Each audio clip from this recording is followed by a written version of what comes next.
Bien, parlons un peu de l'origine de l'homme. L'ambiguïté dans ça, c'est que l'homme n'a pas d'origine. Parce que l'existence ne peut pas être brisée, ni créée, ni inventée. N'a pas de début, n'a pas de fin.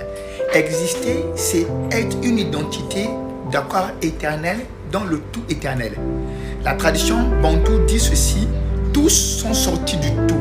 Regarde tout simplement un arbre. L'arbre, lorsqu'on le plante, nous avons une graine qui est plantée, après qui va éclore. On aura un tronc, on aura des branches, des tiges, des feuilles et des fruits.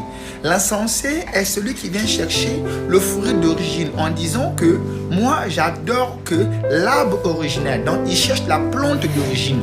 Ce qui n'a pas compris, existence ne peut pas être stagnée. Donc dans l'existence, la chose devient. Éternellement, elle devient. Ce qui signifie que ce que tu avais planté au commencement est devenu l'arbre. Alors, vois pareil aussi pour Dieu.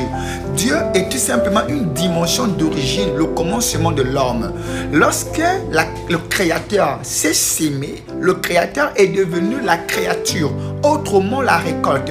C'est de ça que tu entends les anciennes traditions qui disent, exemple, je suis l'alpha et l'oméga, autrement le commencement et la fin.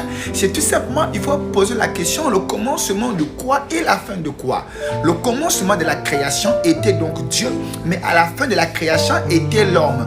Alors s'il faut faire d'accord une traduction de cette parabole, on comprend que ce qui était au commencement et ce qui était à la fin. Si au commencement était Dieu et que ce qui était à la fin c'est l'homme, nous comprenons maintenant que l'homme c'est Dieu. La tradition bantou dit Nzambi Ra Atuma Vidimukulu n'est pas un être différent de l'homme, c'est tout simplement le commencement de l'homme. Alors qu'est-ce que tu dois comprendre? Le commencement de l'homme, il n'y avait pas encore l'individualisation. Nous étions tous unis dans la matrix totale qu'on appelle le tout, jusqu'à ce que vienne l'âge de l'hypostase, où le tout s'est individualisé pour que tous puissent sortir. As-tu déjà vu la poule et l'œuf? Peux-tu me dire qui vient avant? La poule, c'est le commencement de l'œuf, comme l'œuf est le commencement de la poule. Aussi, Dieu est le commencement de l'homme, comme l'homme est le commencement de Dieu. Alors, ce qu'il faut comprendre, c'est qu'à l'origine, dans le commencement, avant l'individualisation, tous les individus étaient unis dans un tout formant le grand esprit qu'on appelait Mbumbaloa.